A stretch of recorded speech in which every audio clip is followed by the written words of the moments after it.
और अब बात महात्मा गांधी को गाली देने वाले कालीचरण की। 4 दिन हो गए लेकिन कालीचरण अब तक लापता है। कहां तो कालीचरण महाराज डींगे हाँक रहा था कि वो फांसी पर चढ़ने को तैयार है, लेकिन उसके खिलाफ जिन धाराओं में एफआईआर दर्ज हुई उससे लगता है कि वो डर गया है। आईपीसी की धारा 294 के तहत गाली देने और अश्लील हरकत के लिए अगर अदालत कालीचरण महाराज को दोषी पाएगी तो उन्हें 3 महीने की जेल या जुर्माना या फिर दोनों हो सकता है।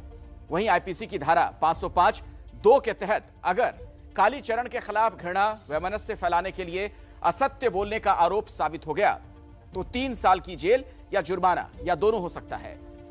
लेकिन यह समझ में नहीं आ रहा कि कालीचरण को जमीन निगल गई या आसमान खा गया। छत्तीसगढ़ पुलिस ने उसकी गिरफ्तारी के लिए अपने सारे घोड़े खोल दिए हैं, लेकिन अब तक उसके हाथ खाली हैं। तो सवाल है कि राष्ट्रपिता का अपमान करने वाले कालीचरण को बचा कौन रहा है। आप देखिए मेरे सहयोगी ज्ञानेंद्र तिवारी की खास रिपोर्ट। ये चौथा दिन है जब गांधी को गाली देने वाला कालीचरण फरार है, लेकिन उसका जब मन कर रहा है वो वीडियो जारी करके पाखंड की पोथी से नफरत के श्लोक वाज रहा है और रायपुर पुलिस को उसका पता ही पता नहीं। और ये हाल तब है जब छत्तीसगढ़ सरकार ने पूरी सरकारी मशीनरी उसकी तलाश में लगा दी है। जो सत्ता में पार्टी है, भाजपा है, ये सब जितने भी ग्रुप्स हैं ये इन्हीं से एफिलिएटेड ग्रुप्स हैं। अगर महात्मा गांधी नहीं होते, अगर अपनी जान न्यौछावर नहीं करते तो ये देश, जिस देश में हम रह रहे हैं, जिसमें हमारी स्वतंत्रता है, हमारा लोकतंत्र है, ये देश नहीं हो। गांधी को गाली देने वाले कालीचरण पर छत्तीसगढ़ से लेकर महाराष्ट्र तक केस दर्ज हुए हैं। 19 दिसंबर के कार्यक्रम के सिलसिले में आज पुणे पुलिस ने भी उसके खिलाफ केस दर्ज किया है।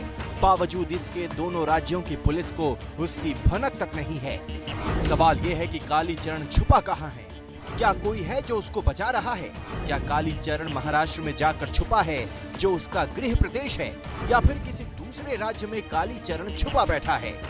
टीम महाराष्ट्र अकोला गई है, मध्य प्रदेश भी गई है, क्योंकि वो इंदौर में भी उनका आश्रम है। महात्मा गांधी के बारे में इस प्रकार के शब्द कहे जाए वो कतई बर्दाश्त नहीं है।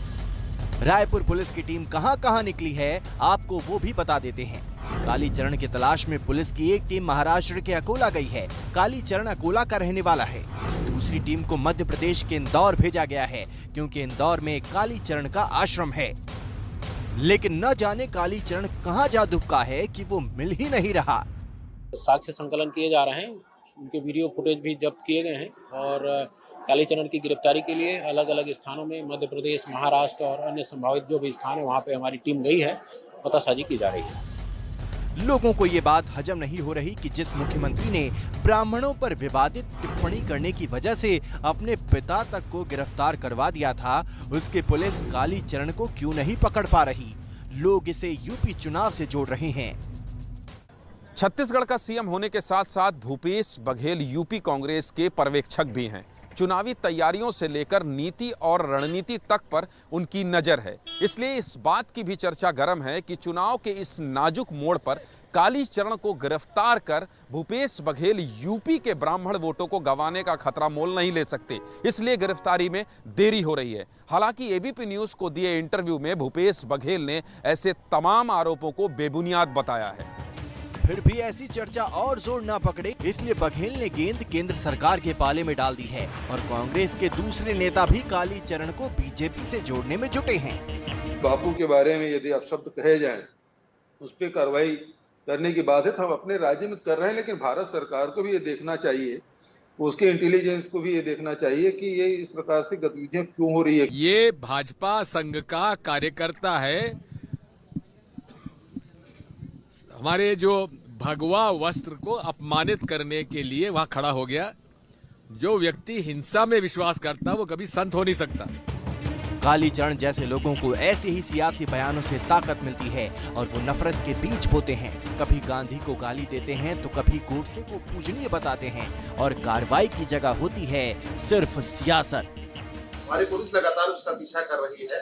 यहाँ से फरार होने के बाद पहली लोकेशन की पुलिस गुजरा हो, शुरू के साथियों के साथ एक लोकेशन हमको मिली है दिल्ली में। हमारे साइबर सेल और क्राइम ब्रांच के अधिकारी लगातार उनके पीछे लगे हुए हैं। बापू को अपमानित किया गया छत्तीसगढ़ की पावन धरा पे, उसके बावजूद किसी प्रकार से कार्रवाई नहीं करना इस बात का सूचक है। उत्तर प्रदेश के चुनाव के पर्यवेक्षक भूपेश बघेल जी उनकी गिरफ्तारी नहीं चाहते हैं। गांधी देश की आत्मा है और उस आत्मा पर कालीचरण ने आघात किया है, इसलिए जरूरत है कि राजनीति से ऊपर उठकर कालीचरण पर कानूनी कार्रवाई की जाए। ऐसा लगता है कि हमारे देश में कुछ लोगों के लिए गांधी को गाली देना फैशन बन गया है, बल्कि कहिए कि कुछ लोग अपनी सियासत चमका लेते हैं। गांधी को 3 गोलियां तो 30 जनवरी 1948 को मारी गई थीं, लेकिन गांधी का चरित्र हनन किया जाता है तो कभी अपशब्दों का इस्तेमाल होता है। जिस गांधी के बारे में महान वैज्ञानिक अल्बर्ट आइंस्टीन ने कहा था कि हमारी आने वाली पीढ़ियां बहुत मुश्किल से यकीन करेंगी कि ऐसा हाड़ मांस का प्राणी इस धरती पर चला, उस गांधी का मर्म हमारे देश में कुछ लोग नहीं समझते। गांधी को राष्ट्रपिता नेताजी ने कहा था, महात्मा कहकर रविंद्रनाथ टैगोर ने सम्मानित किया था, लेकिन जिनकी जुबान गंदी है उस पर आखिर क्या कहा जाए। किसी धर्म संसद में कोई कालीचरण गांधी को सत्यानाशी कहता है तो संसद की शोभा बढ़ाने वाली सांसद प्रज्ञा सिंह ठाकुर गांधी के हत्यारे को देशभक्त बता देती हैं। हरियाणा के मंत्री अनिल विज तो अर्थव्यवस्था में एक नई खोज ले आए कि रुपया इसलिए गिर रहा है कि उस पर गांधी जी का नाम है। सुप्रीम कोर्ट के जज रहे जस्टिस मार्कंडेय काटजू भी सारी मर्यादा लांघ गए। तो मध्य प्रदेश बीजेपी के मीडिया सेल के प्रमुख रहे अनिल सौमित्र ने महात्मा गांधी को पाकिस्तान का पिता कह दिया था।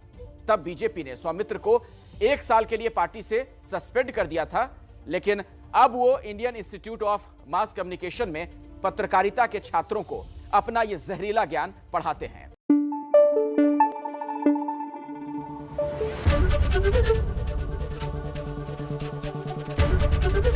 एबीपी न्यूज आपको रखे आगे।